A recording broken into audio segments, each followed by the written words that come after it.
After two or three generations, German Americans adopted mainstream American customs, some of whom some of which were heavily influenced and switched their language to English. As one scholar concludes, the overwhelming evidence indicates that German American schools were bilingual was a bilingual one, much perhaps a whole generation or more earlier than 1917. But the majority of the pupils may have been English dominant bilinguals from the early 1880s.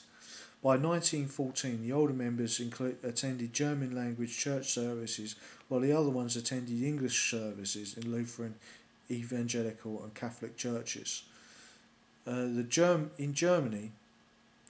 German parochial schools, the children spoke English amongst themselves, though some of their classes were in German. In 1917 and 18, after the US entry into World War One on the side of the British, nearly all German language instruction ended, as did most German language church services. And you can see today the movement of the youth of Germany itself to speak in English as a second language or a first language. You may even see the development of an Anglophone Europe, as I spoke about in my Westmark series. Let's continue with the article. About 1.5 million Americans speak German today. In 1860 to 1917, German was widely spoken in German neighbourhoods. There is also a false myth called the Molenberg legend that German was almost the official language of the US. There was never any such proposal. What it was a debate. The US has no official language, but the use of German was strongly discouraged during World War One, and fell out of daily use in many places. There were fierce battles in Wisconsin and Illinois around 1890 regarding the proposals to stop the use of German as the primary language in public and parochial schools. The Bennett Law was a highly controversial state law passed in Wisconsin in 1889 that required the use of English to teach major subjects in public and private elementary and high schools. It affected the state's many German language private schools and some Norwegian schools. They were bitterly resented by German American communities. The German Catholics and Lutherans each operated large networks of parochial schools in the state. Because the language used in the classroom was German, the law meant that teachers would have to be replaced by bilingual teachers, and in most cases shut down. The Germans formed a coalition between Catholics and Lutherans under the leadership of the Democratic Party, and the language issue produced a landslide for the Democrats, as Republicans dropped the issue until World War One. By 1917, almost all schools taught in English, but courses in German were common in areas with large German populations. These courses were permanently dropped. Assimilation. In this context means the steady loss of distinctive characteristics, especially language, as Germans melted into the common American nationality. By 1910, German Americans had created their own distinctive, vibrant, prosperous German language communities called Germania. The transition to English language into an English language world was abrupt, forced by World War One. But after 1917, the German language was seldom heard in public. Most newspapers and magazines closed. Churches and parochial schools switched to English. Youth increasingly attended high schools where they were mingled in English and dialects of other ethnicities. The Catholic high schools were deliberately structured to conglomerate ethnic groups so as to promote intermarriage. German-speaking taverns, beer gardens and station saloons were all shut down by Prohibition. Those that reopened in 1933 spoke English. By the 1940s, Germania had largely vanished outside remote areas, and the Germans were thoroughly assimilated into American life. Historians have tried to explain what happened. Cazell, in 2004, looked at Germans in Philadelphia, focusing on four ethnic subcultures: middle class, working class socialists, Lutherans, and Catholics. Each group followed a somewhat distinctive path towards assimilation. Lutherans and the better situated middle class Germans,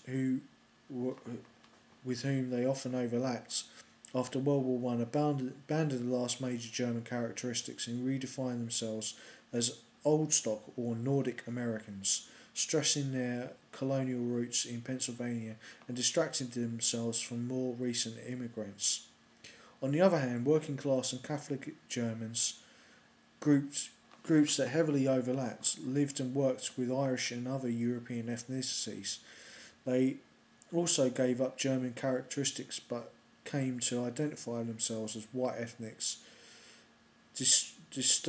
distancing themselves from above all African American and recent arrivals in nearby neighbourhoods. Well before World War One, women in particular were becoming more and more involved in mass consumer culture that lured them out of their German-speaking neighbourhoods, shops, and into English-language downtown department stores. The 1920s and 1930s brought English-language popular culture via movies and radio that drowned out the few surviving German-language venues. German-American influence. Distribution of German Americans according to the 2000 census. Germans have contributed a vast number of areas in American culture and technology.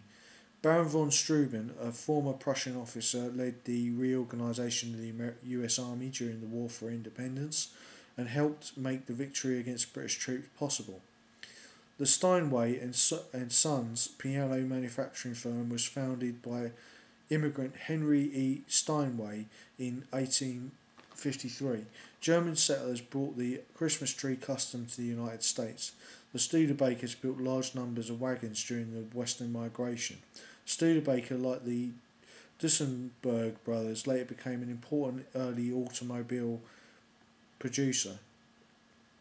Karl Schulz, a refugee from the unsuccessful First German Democratic Revolution of 1848, became an influential politician, first in the Republican, then in the Democratic Party, and served as the US Secretary of the Interior. After World War II, Werner von Braun and most of the leading engineers from the former German V-2 rocket base at Peenemünde were brought to the US. They contributed decisively to the development of US military rockets, as well as rockets for the NASA space program. The influence of German cuisine is seen in the cuisine in the United States throughout the country, especially regarding pastries, meats and sausages, and above all beer. Frankfurters originated from Frankfurt and Maine and Vienna, respectively. Hamburgers, bratwurst, sauerkraut, and strudel are common dishes in the United States as well as in Germany. German bakers introduced the pretzel. Germans have been the dominant ethnic group in the beer industry since 1850. Milwaukee was one of the homes of the four largest German breweries, Schultz, Blatz, Pabst and Miller, and was would be like a Miller beer now, and was the number one beer producing city in the world for many years. Above all, almost half of all current beer sales in the United States can be attributed to German immigrants. Captain A. Pabst, Eberhard, Anheuser and Adolphus Busch also founded Anheuser-Busch in St. Louis in 1860. Later, German immigrants figured prominently in the rebirth of craft brews following Prohibition, culminating in the microbrew movement